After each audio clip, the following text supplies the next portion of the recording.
Dicen que los ojos son el espejo del alma, pero para Roberto, sus ojos se convirtieron en la única ventana que le quedaba para mirar un mundo que se desmoronaba a su alrededor.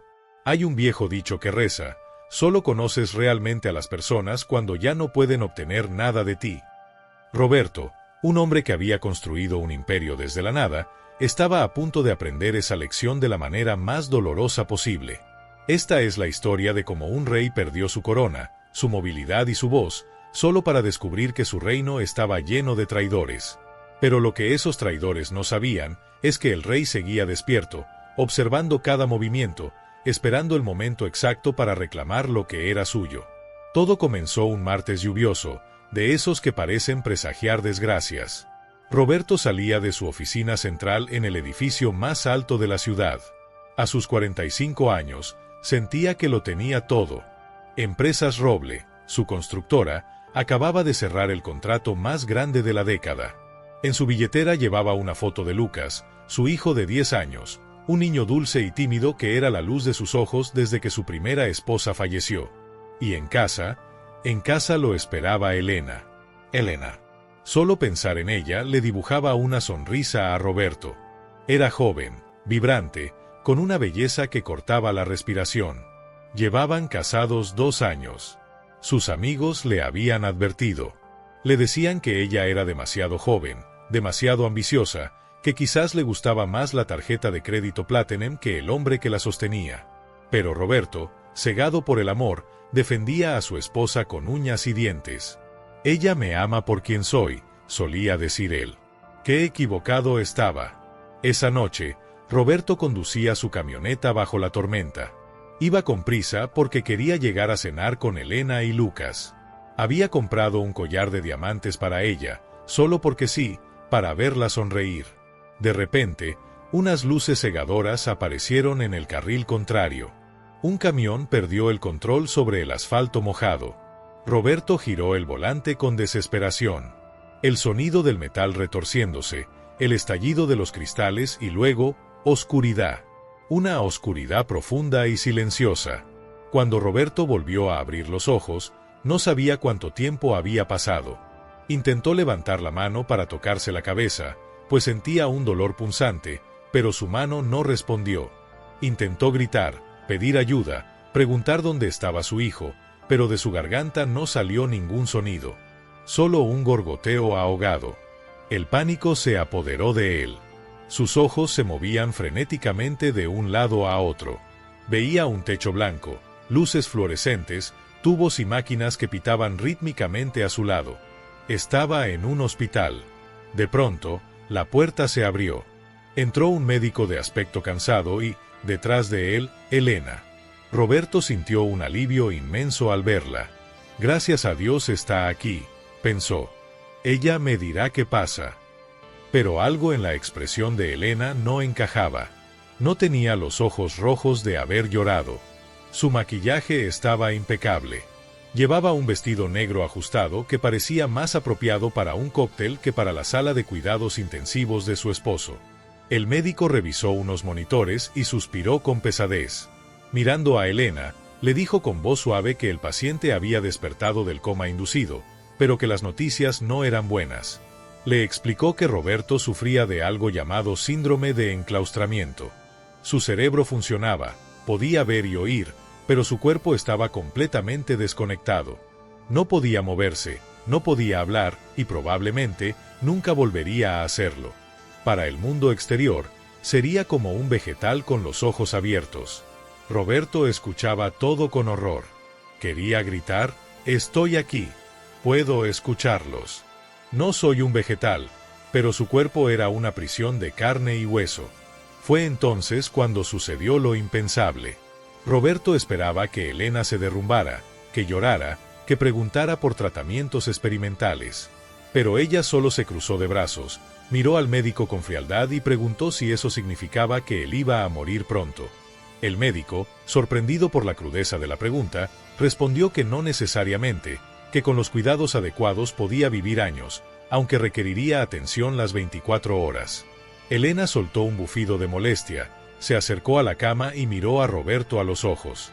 Él la miró suplicante, buscando amor, buscando consuelo. Pero en los ojos de ella solo vio fastidio. Ella murmuró, lo suficientemente bajo para que el médico no la oyera bien, pero lo suficientemente cerca para que Roberto lo escuchara con claridad. Genial. Ahora tengo que cuidar a un bulto inútil. Justo cuando pensaba que iba a heredar todo y ser libre. Esas palabras golpearon a Roberto más fuerte que el camión. Su mente no podía procesarlo. ¿Su amada Elena? ¿La mujer a la que le había dado todo? Los días siguientes fueron una tortura. Roberto fue dado de alta y trasladado a su mansión. Lo instalaron en una habitación en la planta baja, ya que no podía subir escaleras. Le compraron una silla de ruedas sofisticada, pero para él era solo otro instrumento de su condena. La primera semana en casa fue reveladora. Lucas, su hijo, pasaba horas a su lado. El niño le leía cuentos, le limpiaba la baba que a veces caía de su boca y le contaba cómo le había ido en la escuela. Lucas lloraba a menudo, abrazando las piernas inmóviles de su padre, diciéndole cuánto lo extrañaba. Roberto sentía que el corazón se le partía. Quería abrazar a su hijo, decirle que todo estaría bien, pero no podía. Elena, por otro lado, apenas entraba a la habitación. Y cuando lo hacía, era para quejarse. Una tarde, apenas 2 semanas después del accidente, Elena entró en la habitación hablando por teléfono. Ni siquiera se molestó en cerrar la puerta. Caminaba de un lado a otro, con una copa de vino en la mano. Le decía a alguien al otro lado de la línea que ya no soportaba el olor a medicina, que la casa parecía un hospital y que estaba harta de fingir ser la esposa abnegada frente a los socios de la empresa. Roberto la observaba desde su silla, estacionado frente a la ventana. Ella se detuvo frente a él, chasqueó los dedos frente a sus ojos y, al ver que él no reaccionaba físicamente, soltó una risa seca. Volvió al teléfono y dijo con voz coqueta que lo extrañaba, que la casa era enorme y solitaria, y que Roberto estaba ahí, sí, pero que era como si fuera un mueble más. Le dijo a la persona misteriosa que podía venir cuando quisiera, que el vegetal no se enteraría de nada. El terror invadió a Roberto. ¿A quién estaba invitando? ¿Tenía un amante? ¿Desde cuándo? La respuesta llegó esa misma noche. Eran cerca de las 8. La enfermera de turno, una señora amable llamada Marta, había terminado de asear a Roberto y lo había dejado listo para dormir. Elena entró en la habitación y, con una voz falsamente dulce, le dijo a Marta que podía irse temprano, que ella se encargaría de su esposo esa noche. Marta, sorprendida pero agradecida, se marchó. En cuanto la puerta principal se cerró, la actitud de Elena cambió. Fue a la entrada y abrió la puerta. Roberto, desde su posición en la sala de estar donde lo habían dejado, pudo ver entrar a un hombre. Era joven, alto, con un traje barato y una sonrisa arrogante. Roberto lo reconoció al instante. Era Marcos, un empleado de nivel medio de su propia empresa. Un tipo al que Roberto había estado a punto de despedir 2 veces por incompetente, pero al que le había dado oportunidades por lástima. Marcos entró como si fuera el dueño del lugar. Saludó a Elena con un beso apasionado, un beso que duró demasiado, un beso que Roberto tuvo que presenciar con el alma desgarrada. Elena tomó a Marcos de la mano y lo llevó hasta la sala, justo frente a la silla de ruedas de Roberto. Marcos miró al hombre que una vez fue su jefe, al hombre poderoso que todos respetaban, y ahora solo veía un cuerpo inerte. Marcos se rió y dijo, señalando a Roberto, que era increíble verlo así. Dijo que siempre le había tenido envidia, pero que ahora, viéndolo babear en esa silla, sentía lástima. Preguntó si de verdad no se daba cuenta de nada. Elena sirvió 2 tragos de whisky, el whisky más caro de la colección privada de Roberto, y le aseguró a su amante que los médicos habían dicho que su cerebro estaba frito, que era como hablarle a una pared. Luego, se sentó en el regazo de Marcos, allí mismo, en el sofá de cuero italiano que Roberto había comprado para ver películas en familia. Brindaron. Brindaron por la buena vida y por la estupidez de Roberto al no haber firmado un acuerdo prenupcial. Roberto quería morir. La rabia, la humillación y el dolor eran tan intensos que sentía que su cabeza iba a estallar. Pero no podía hacer nada. Estaba obligado a mirar. Obligado a escuchar cómo planeaban gastar su dinero, cómo se burlaban de su desgracia. Pero lo peor estaba por venir. En ese momento, Se escucharon unos pasos pequeños bajando la escalera. Era Lucas. El niño venía en pijama, frotándose los ojos, buscando un vaso de agua. Al llegar a la sala, se detuvo en seco. Vio a su madrastra en brazos de un extraño. Vio a su padre en la silla de ruedas, siendo ignorado y humillado. Lucas, con la inocencia y el valor que solo tienen los niños, gritó preguntando qué hacía ese hombre ahí y por qué estaban bebiendo el whisky de su papá. Elena se levantó de un salto, pero no estaba avergonzada. Estaba furiosa. Se acercó al niño rápidamente. Roberto intentó con todas sus fuerzas mover un dedo, gritar, hacer algo para proteger a su hijo, pero fue inútil. Elena agarró a Lucas por el brazo con fuerza, sacudiéndolo. Le gritó que se callara, que no era asunto suyo. Le dijo que ese hombre era un amigo y que él, un mocoso malcriado, no tenía derecho a opinar. Lucas comenzó a llorar y a llamar a su papá. Gritaba, «Papá, papá, ayúdame», mirando a Roberto a los ojos. Ese fue el momento exacto en que algo se rompió dentro de Roberto. Y no fue su corazón, fue el bloqueo. Al ver las lágrimas de su hijo y la crueldad de su esposa, una chispa eléctrica recorrió su columna vertebral. Fue imperceptible para los demás. Fue solo un pequeño espasmo en el dedo meñique de su mano derecha. Pero Roberto lo sintió. Marco se levantó, le quitó el niño a Elena y lo empujó hacia las escaleras, diciéndole que se fuera a su cuarto si no quería dormir en el jardín con los perros. Lucas subió corriendo, sollozando. Elena se arregló el vestido y volvió a sentarse, suspirando por tener que lidiar con el hijo del vegetal. Esa noche, mientras ellos seguían bebiendo y riendo, Roberto se concentró. Se concentró en ese dedo meñique. «Muévete», se ordenaba mentalmente. «Muévete por Lucas». Y en la soledad de su mente, juró una cosa: no iba a morir. Iba a recuperarse. Y cuando lo hiciera, cuando pudiera levantarse de esa silla, el infierno que Elena y Marcos estaban viviendo ahora les parecería el paraíso comparado con lo que él les haría. Pero la recuperación sería lenta.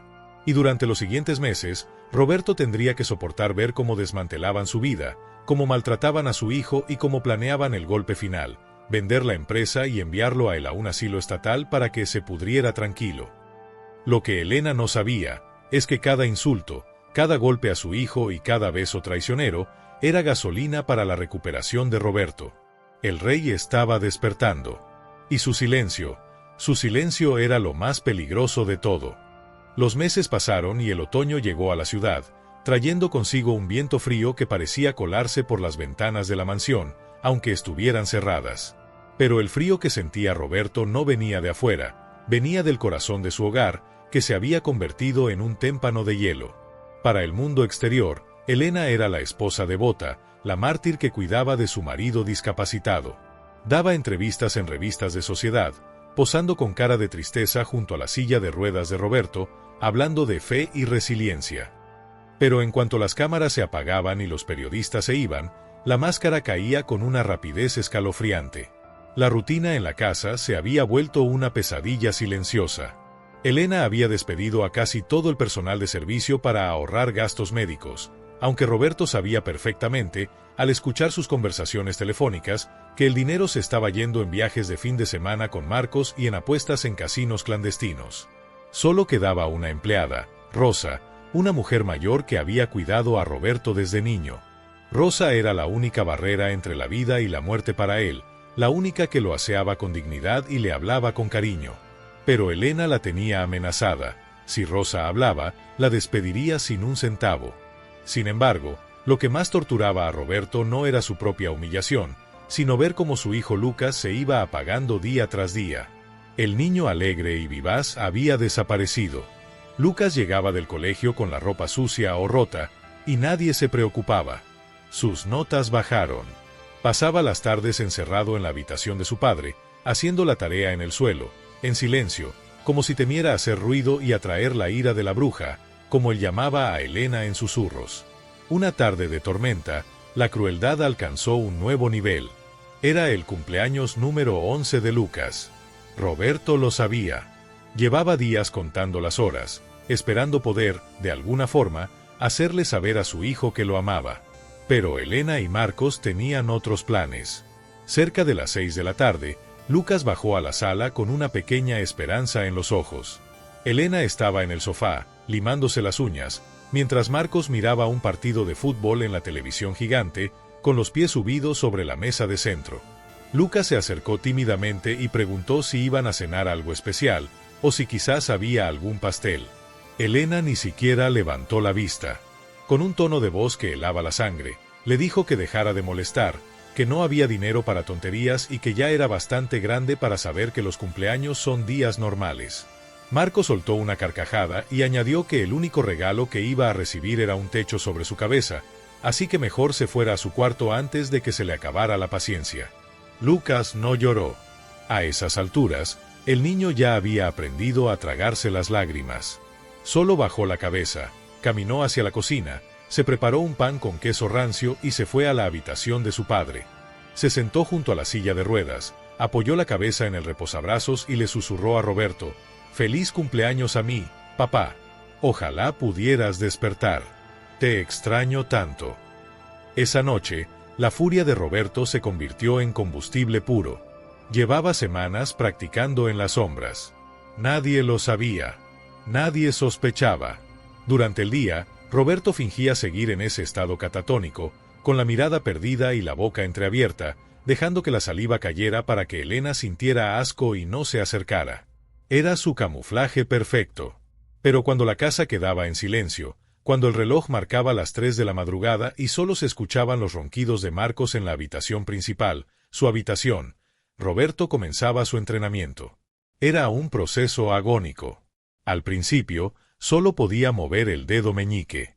Luego, logró contraer los músculos del antebrazo. El dolor era insoportable, como si le clavaran agujas calientes en cada nervio que despertaba después de meses de inactividad. Sudaba a mares, apretaba los dientes en la oscuridad, luchando contra su propia anatomía. Esa noche de cumpleaños, impulsado por la tristeza de su hijo, Roberto intentó algo nuevo.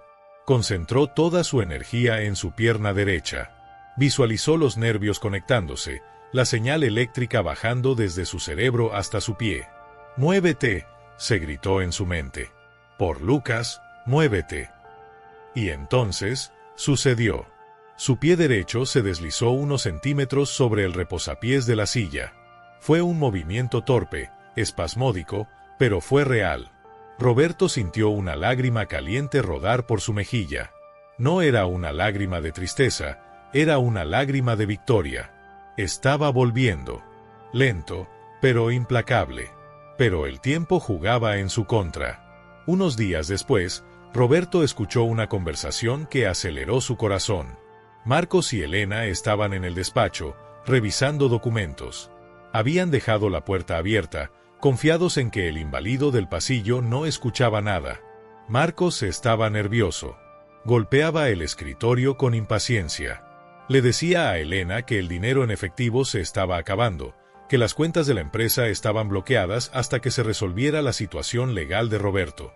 Elena, con voz irritada, le respondió que ya había hablado con el abogado corrupto que habían contratado. El plan era sencillo pero macabro: declarar a Roberto mentalmente incompetente de por vida, obtener la tutela total de sus bienes y luego vender Empresas Roble a un competidor extranjero que ofrecía millones por desmantelarla. Marcos preguntó qué harían con Roberto después de la venta. Elena se rió, una risa que hizo que a Roberto se le helara la sangre en las venas. Dijo que había encontrado un asilo en las afueras, un lugar barato y lúgubre donde la gente simplemente dejaba de respirar al poco tiempo debido a la falta de cuidados. Un accidente nocturno, una almohada mal puesta, nadie investiga la muerte de un vegetal, dijo ella con una frialdad espantosa. En cuanto a Lucas, el plan era enviarlo a un internado militar en el otro extremo del país, o mejor aún, darlo en adopción si era posible, para que no estorbara en su nueva vida de millonarios en el Caribe. Roberto sintió un terror que nunca había experimentado. No temía por su vida, temía por la de Lucas. Si lo enviaban a ese asilo, nunca podría proteger a su hijo. Tenía que actuar rápido. Su recuperación iba bien, pero no estaba listo. Apenas podía mover un brazo y arrastrar una pierna. No podía hablar con claridad, solo emitía gruñidos. Si se rebelaba ahora, En ese estado, Marcos podría dominarlo físicamente con facilidad y acabar con él ahí mismo. Necesitaba un aliado. Alguien de afuera. La oportunidad llegó 2 días después.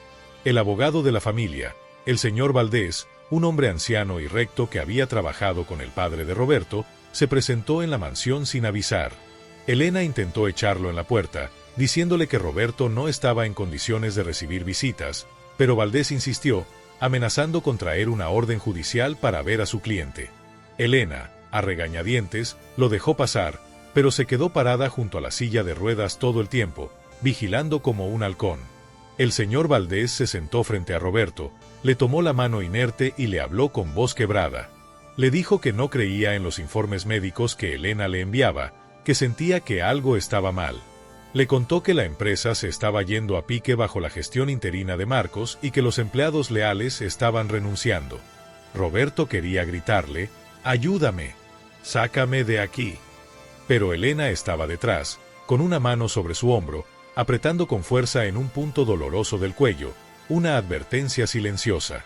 Valdés miró fijamente a los ojos de Roberto. «¿Puedes entenderme, hijo?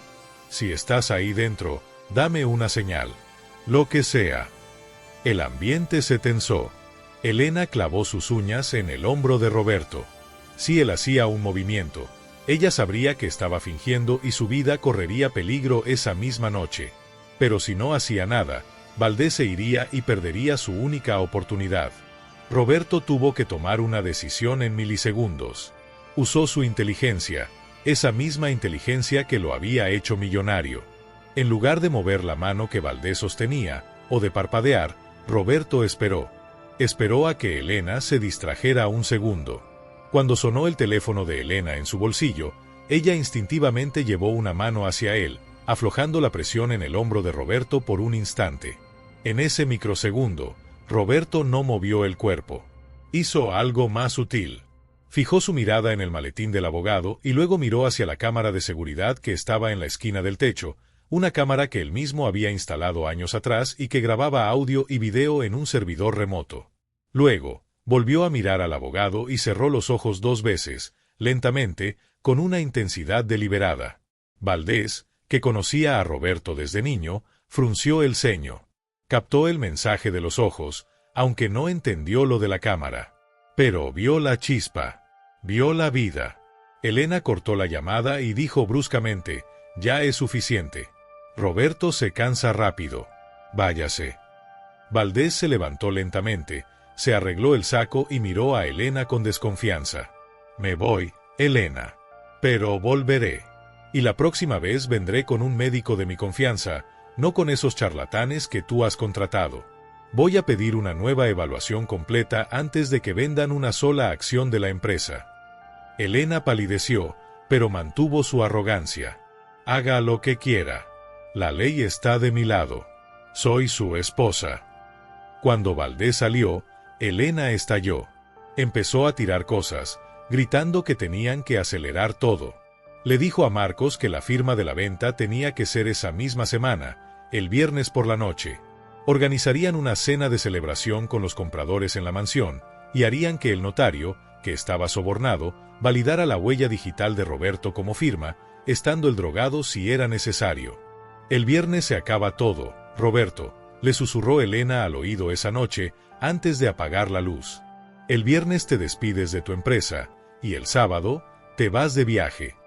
Faltaban 3 días para el viernes, 3 días para la cena, 3 días para que Roberto perdiera todo lo que había construido y, peor aún, perdiera a su hijo. Esa noche, Roberto no durmió. Sabía que no estaba al 100%. Sus piernas aún temblaban al intentar sostener su peso. Su voz era ronca e ininteligible. Pero ya no tenía opción. El viernes por la noche, durante esa cena, frente a los socios, frente al notario y frente a los traidores, Roberto tendría que hacer el acto más grande de su vida. Tenía que levantarse. O morir en el intento. La cuenta regresiva había comenzado. Y mientras Elena y Marcos dormían soñando con millones, en la planta baja, en la oscuridad, un hombre se arrastraba fuera de su silla de ruedas, caía al suelo, se golpeaba y volvía a intentarlo. Una y otra vez. sudando, llorando de dolor, pero poniéndose de pie, porque la venganza ya tenía fecha y hora. El miércoles y el jueves pasaron envueltos en una neblina de frenesí y preparativos. La mansión, que había estado lúgubre y silenciosa durante meses, de repente se llenó de floristas, decoradores y chefs. Elena no estaba escatimando en gastos. Quería que la cena del viernes fuera el evento del año, la coronación de su nueva vida como la viuda rica y alegre de un marido que, aunque seguía respirando, para ella ya estaba muerto. Roberto observaba todo desde su esquina, inmóvil. Lo habían vestido con un traje nuevo, le habían peinado el cabello hacia atrás y lo habían rociado con colonia cara. Se sentía como un muñeco de ventrílocuo, un adorno macabro en la fiesta de sus propios verdugos. Marcos pasaba silbando a su lado, dándole palmaditas en la cabeza como si fuera un perro, diciéndole que se portara bien porque iban a venir visitas importantes. Pero lo que Marcos y Elena no sabían es que la noche anterior algo milagroso había ocurrido en esa habitación oscura. Fue la madrugada del jueves. Lucas había entrado de nuevo a la habitación de su padre, huyendo de una pesadilla. El niño se acurrucó en el suelo, junto a la cama ortopédica, llorando en silencio. Roberto, que estaba despierto entrenando sus músculos mentalmente, no pudo soportarlo más. El dolor de su hijo era más fuerte que su prudencia. Con un esfuerzo titánico, Roberto giró la cabeza sobre la almohada. Sus vértebras crujieron. Luego, sacó su mano de debajo de las sábanas. El movimiento fue tembloroso, lento, como una garra luchando contra la gravedad. Pero su mano llegó hasta la cabeza de Lucas y le acarició el cabello. El niño se quedó paralizado. Dejó de llorar de golpe. Levantó la vista, asustado, pensando que quizás había imaginado el toque. Pero entonces vio los ojos de su padre. Ya no estaban perdidos en el vacío. Estaban fijos en él, brillando con lágrimas y con una intensidad feroz. Roberto abrió la boca. Su garganta estaba seca, sus cuerdas vocales atrofiadas por el desuso. Pero forzó el aire desde sus pulmones con desesperación. Lu. El susurro fue apenas audible, ronco y quebrado, como el sonido de hojas secas pisadas. Pero para el niño, fue el sonido más hermoso del mundo. Lucas ahogó un grito de sorpresa y se tapó la boca con las manos. Se acercó al rostro de su padre, con los ojos abiertos como platos. «¿Papá?», susurró el niño. «Papá, ¿estás ahí?». Roberto asintió levemente. 1, 2 veces. Y luego, con un esfuerzo que le costó cada gota de energía, volvió a hablar. «No digas nada. Es un secreto». Lucas se lanzó a abrazarlo, enterrando su cara en el pecho de su padre, llorando ahora de felicidad. Roberto, con su brazo débil, rodeó el pequeño cuerpo de su hijo. En ese abrazo, se selló un pacto. Ya no era un hombre solo contra el mundo. Ahora eran dos. Un padre y un hijo contra los monstruos que habían invadido su castillo. Roberto le explicó a Lucas, con frases cortas y mucho esfuerzo, que estaba recuperándose, pero que nadie, absolutamente nadie, podía saberlo todavía. Le dijo que los malos querían hacerles daño y que necesitaban ser más listos que ellos. Lucas, secándose las lágrimas con determinación, asintió. De repente, ya no parecía un niño asustado. Parecía un pequeño soldado recibiendo órdenes de su general. «¿Qué tengo que hacer, papá?», preguntó Lucas con valentía. Roberto le pidió lo más difícil: actuar con normalidad.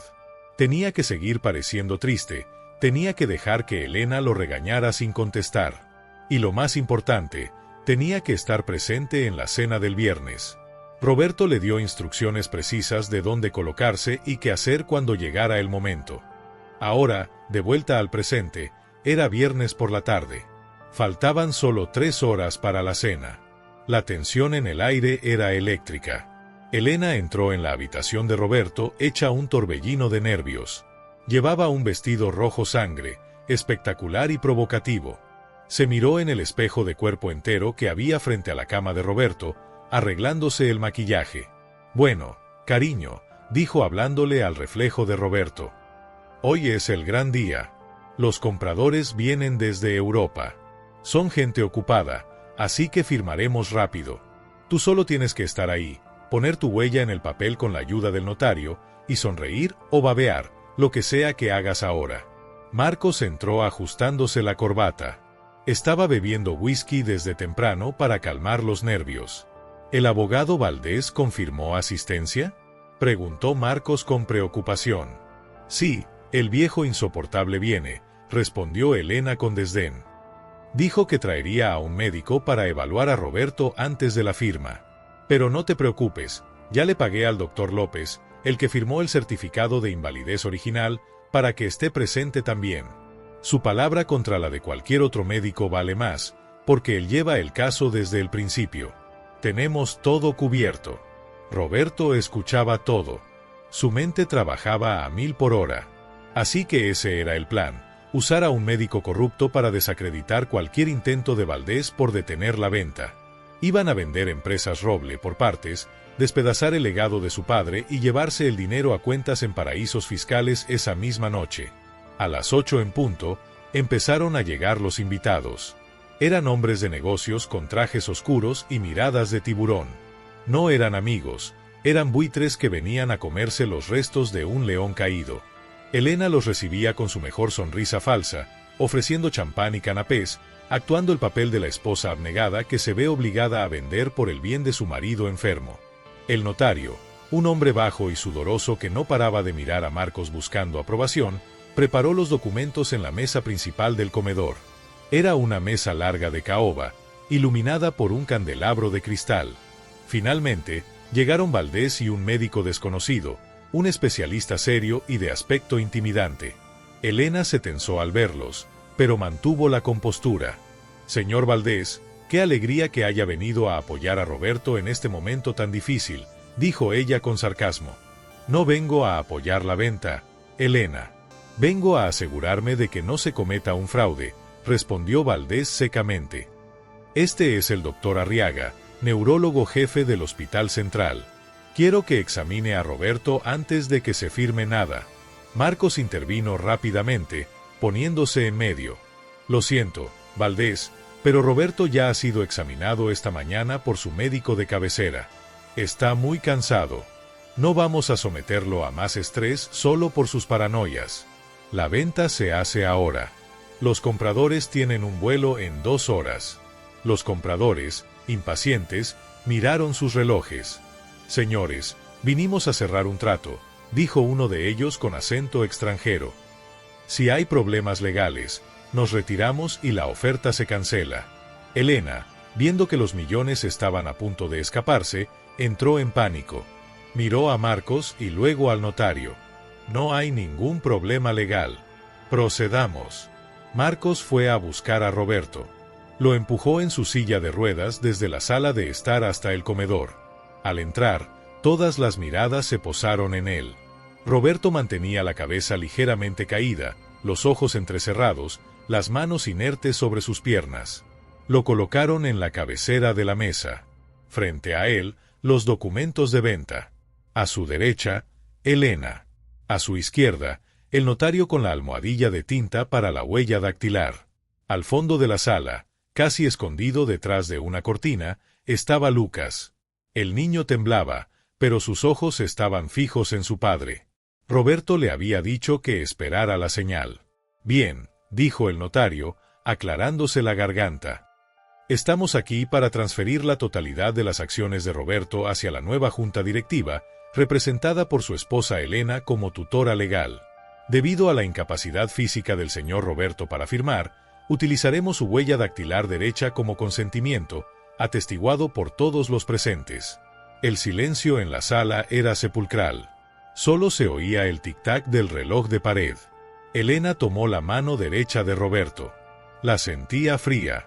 Vamos, mi amor, dijo con esa voz falsa que a Roberto le daba náuseas. Esto es por tu bien. Así tendremos dinero para cuidarte mejor.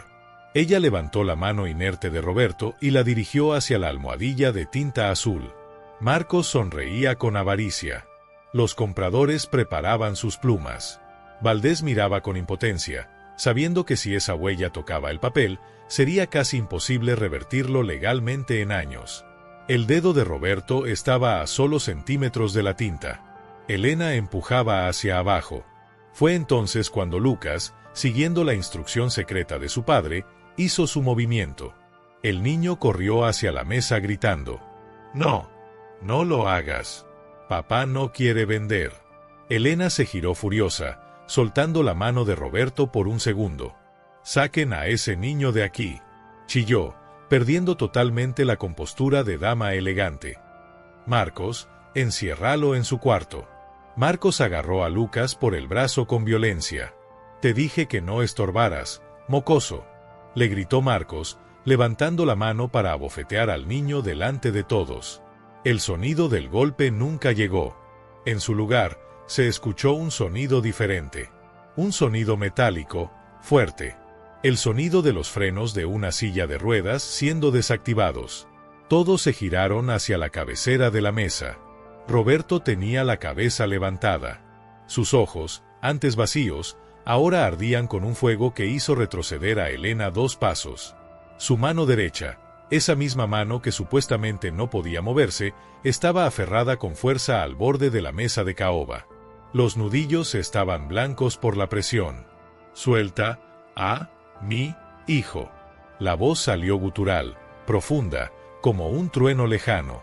No fue un grito, fue una orden. Una orden que paralizó la habitación.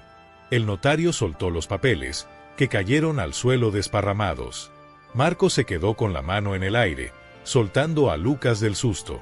Elena se llevó las manos a la boca, sus ojos desorbitados por el terror. ¿Roberto?», tartamudeó Elena, retrocediendo hasta chocar con la pared.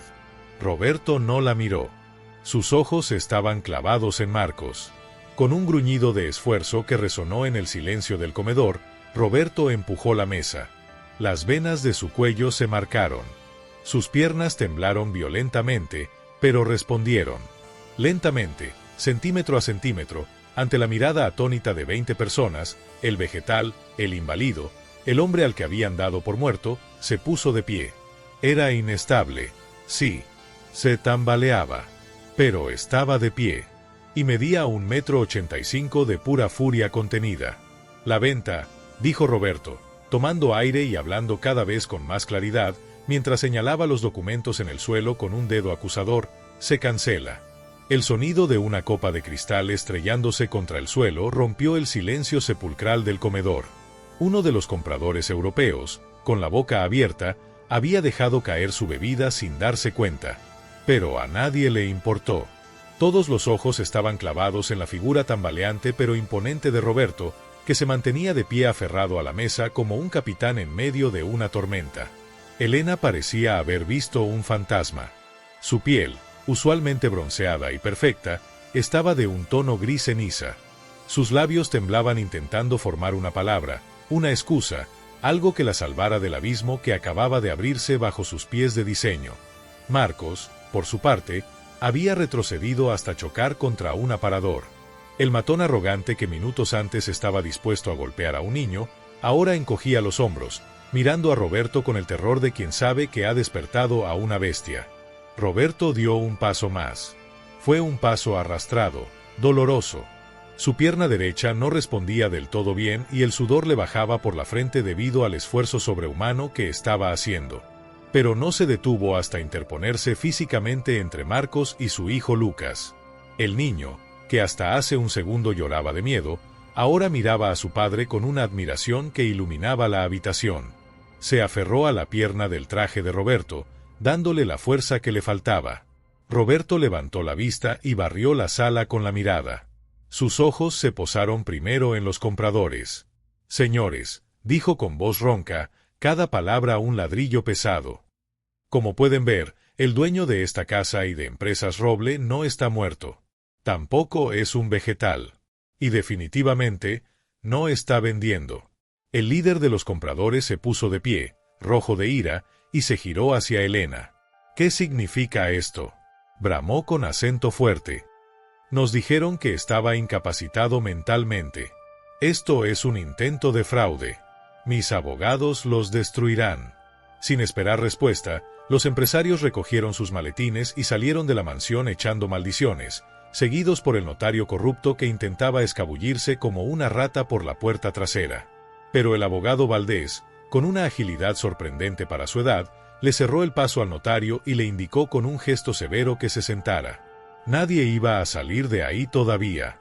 Ahora solo quedaban ellos. La familia rota.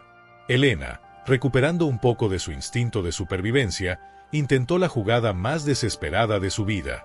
Una sonrisa temblorosa y grotesca apareció en su rostro. Lágrimas falsas brotaron de sus ojos con una facilidad de actriz de telenovela. Corrió hacia Roberto con los brazos abiertos. «Roberto, mi amor», gritó con voz chillona. «Es un milagro. Dios mío, es un milagro. Has vuelto». Estaba tan asustada, tan presionada por las deudas que no sabía qué hacía. Todo esto era para salvarte. Ella intentó abrazarlo, intentó poner sus manos sobre el pecho de su esposo. Pero Roberto, con un movimiento lento pero firme, levantó su brazo y la detuvo. No la empujó, simplemente puso su mano frente a ella, como una barrera de acero. El rechazo fue tan frío que Elena se detuvo en seco. «No me toques», dijo Roberto. Su voz era baja, pero cargada de un veneno letal. «No toques al bulto inútil. No toques al mueble que estorba en tu mansión». Elena palideció aún más. Dio un paso atrás, tartamudeando. Yo nunca dije eso. Roberto, ¿estás confundido por la medicación? ¿Has estado soñando cosas?» «¿Soñando?», la interrumpió Roberto, soltando una risa amarga que no llegó a sus ojos. ¿Crees que estaba soñando cuando trajiste a tu amante a mi cama la primera noche que volví del hospital?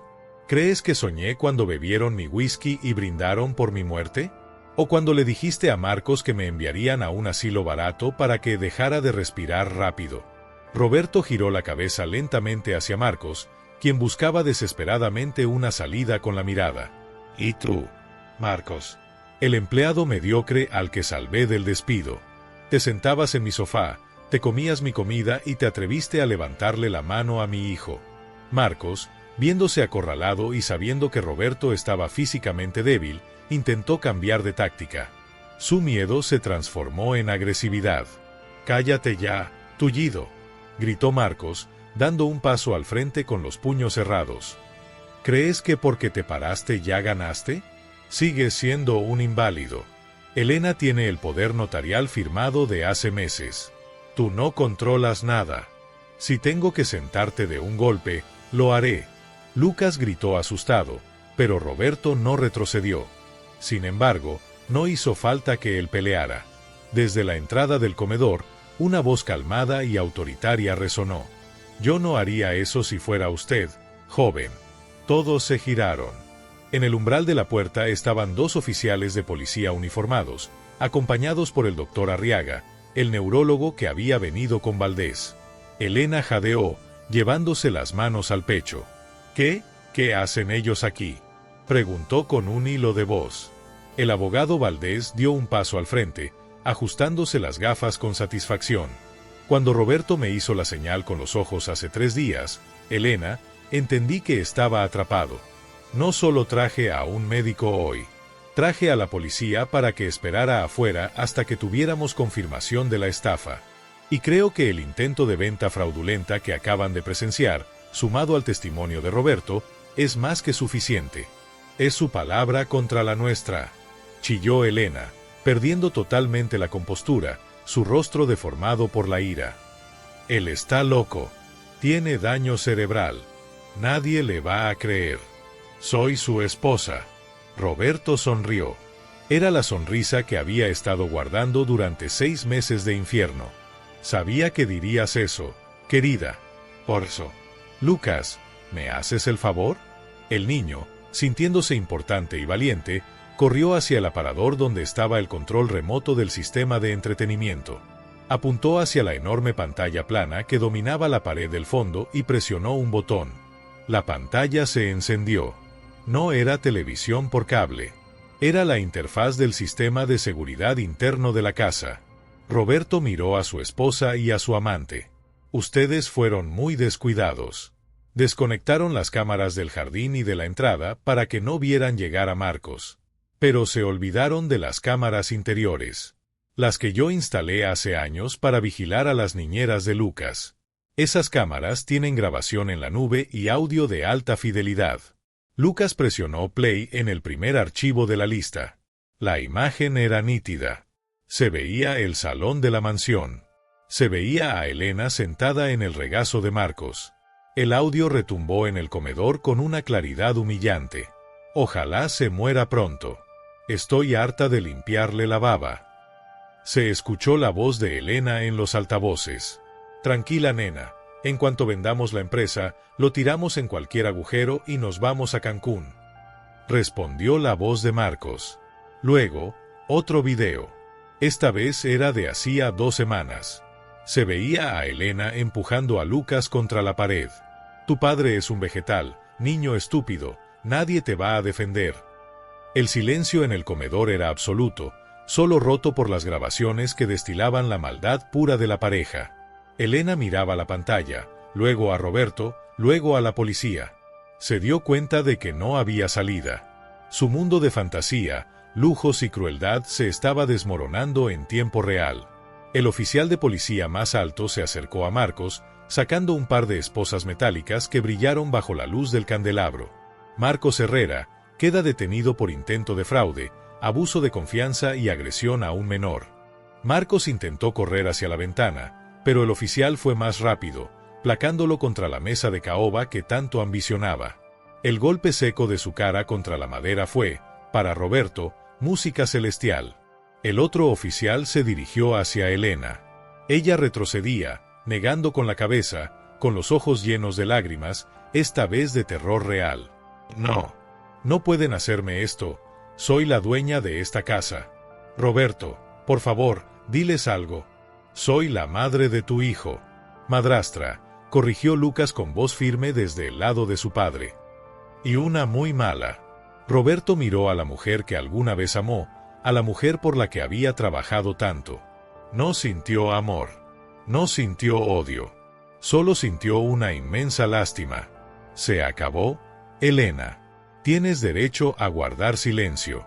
Te sugiero que lo uses, porque cada vez que abres la boca, me recuerdas por qué estoy tan feliz de haber despertado. El oficial tomó a Elena de las muñecas. Ella empezó a gritar, a patalear, maldiciendo a Roberto, maldiciendo al niño, maldiciendo su suerte. La sacaron arrastrando de la mansión, con sus tacones caros rozando el suelo, dejando marcas en el piso que ella tanto cuidaba. Cuando la puerta principal se cerró y las sirenas de las patrullas comenzaron a alejarse, un silencio diferente llenó la casa. Ya no era un silencio de muerte y miedo. Era un silencio de paz, de limpieza.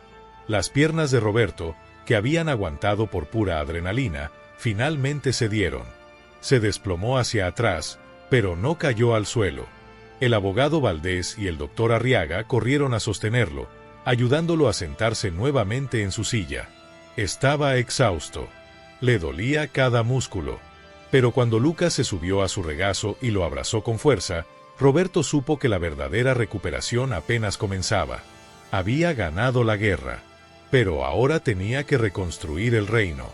Y había una última lección que aprender.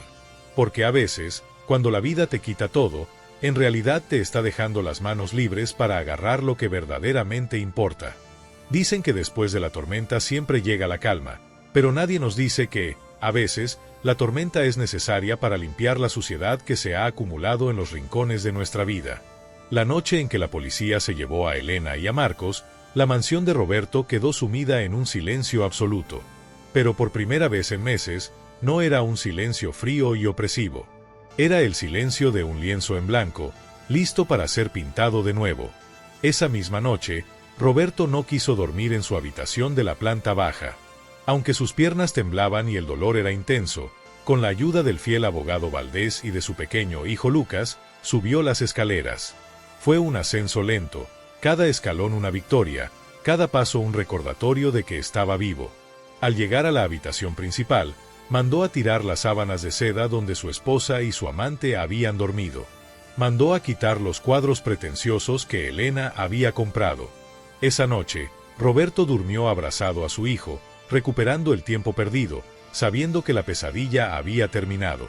Pero la vida real no es una película donde todo se soluciona mágicamente al día siguiente. El camino de la recuperación fue largo y arduo. Pasaron 6 meses. 6 meses de fisioterapia dolorosa, de gritos de frustración en el gimnasio, de caídas y de volver a levantarse. Pero esta vez, Roberto no estaba solo. Cada vez que sentía que no podía dar un paso más, ahí estaba Lucas, animándolo, pasándole la toalla, recordándole que eran un equipo.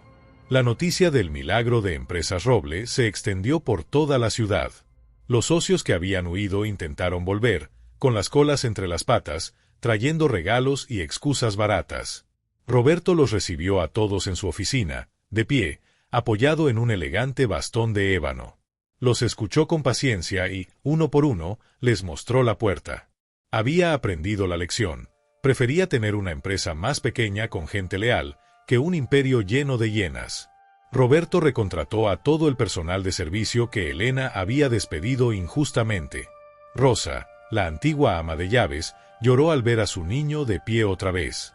La casa volvió a oler a comida casera, a flores frescas y, lo más importante, a hogar. Pero, ¿qué pasó con los arquitectos de su desgracia? El destino, que tiene un sentido del humor irónico, les tenía preparada una lección inolvidable. El juicio fue rápido y mediático. Las pruebas de video eran irrefutables. Marcos, demostrando una vez más su cobardía, intentó negociar una reducción de pena testificando contra Elena. Dijo que ella lo había manipulado, que él era una víctima más. El juez no le creyó ni una palabra. Le dieron 5 años de prisión por fraude y agresión a un menor.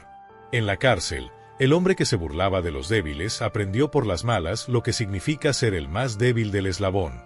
Perdió su arrogancia el primer día, cuando tuvo que limpiar los baños comunes bajo la mirada de reclusos que no toleraban a los abusadores de niños. Y Elena. Elena tuvo el destino que más temía. No fue solo la cárcel, fue la pérdida de su identidad. Fue sentenciada a 8 años sin posibilidad de fianza. Pero su verdadero castigo no eran los barrotes. Su verdadero castigo fue el olvido y la pobreza. Un año después del incidente, en una tarde gris dentro del penal de mujeres, Elena estaba fregando el suelo del comedor. Sus manos, antes cuidadas con manicuras de cientos de dólares, ahora estaban ásperas y agrietadas por el detergente barato. Su cabello rubio, sin los tintes y tratamientos de salón, lucía opaco y con raíces oscuras. Ya nadie la miraba con deseo, la miraban con desprecio. Mientras fregaba, levantó la vista hacia el televisor colgado en la pared de la cafetería. Estaban pasando un reportaje especial. En la pantalla, apareció un hombre apuesto, maduro, caminando con seguridad hacia un podio. Era Roberto. Pero no estaba solo. A su lado, un niño sonriente de 12 años cortaba una cinta roja.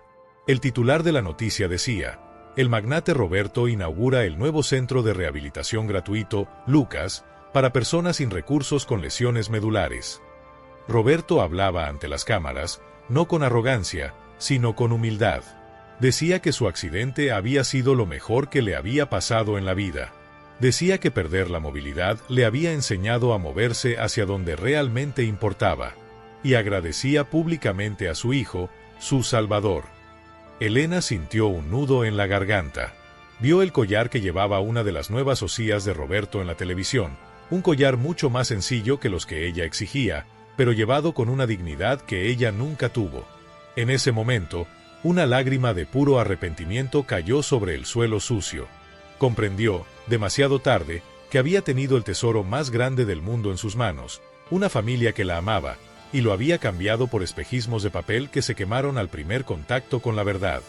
De vuelta en la inauguración, Roberto terminó su discurso. La gente aplaudía. Él bajó del escenario y abrazó a Lucas. «¿Lo hicimos bien, papá?», preguntó el niño.